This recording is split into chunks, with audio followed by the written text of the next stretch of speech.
I guess the response to the Man in Motion World Tour across Canada, particularly, was really quite inspiring in terms of the warmth and the engagement of people from coast to coast in supporting that project. And particularly as it picked up momentum from Ontario West. Uh, it was interesting to watch the political responses and how the politicians responded and reacted and got on board, which was interesting because their support made the project more successful. But it was also very good for them to be part of that project because of that. They were seen to be supporting something that the public supported. And in hindsight, I mean, Rick Hanson's been a Canadian that hasn't fallen down and off the pedestal like so many. So as an investment perspective, it was a very good investment for Canadians and for governments to be a part of. So the sort of caring and empathetic attitude of Canadians, the willingness to rally around something that's inspiring,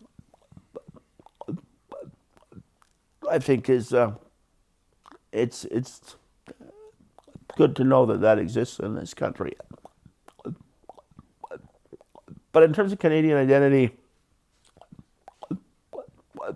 I remember when I was part of the Governor General's Canadian Study Conference, now called the Canadian Leadership Conference, back in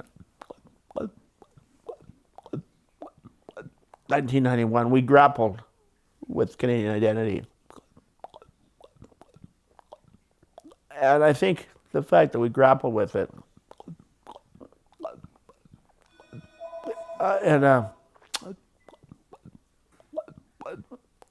in a sense that we're unique in some ways with our cross-cultural, cross-religion acceptance of each other. And then we have some, we're not a melting pot per se like the United States. You can retain some sort of your cultural identity.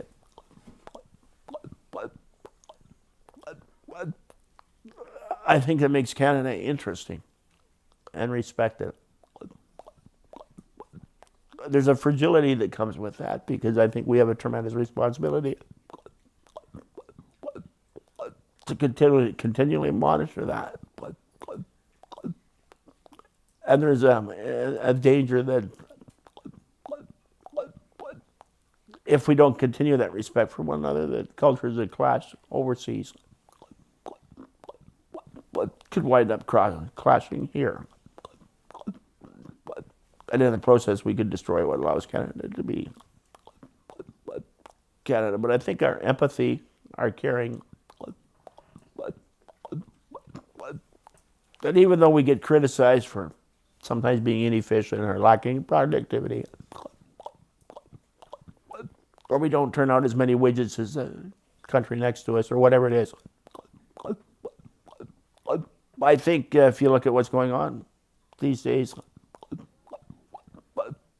that's probably a strength because we are on a treadmill over in this part of the world. And we're burning ourselves out. And so I think that we need to slow down and smell the roses and to be thankful for the many things that we have in this country. But it's so easy to focus on what we don't have. So I think that Canadians in Canada is a truly blessed nation.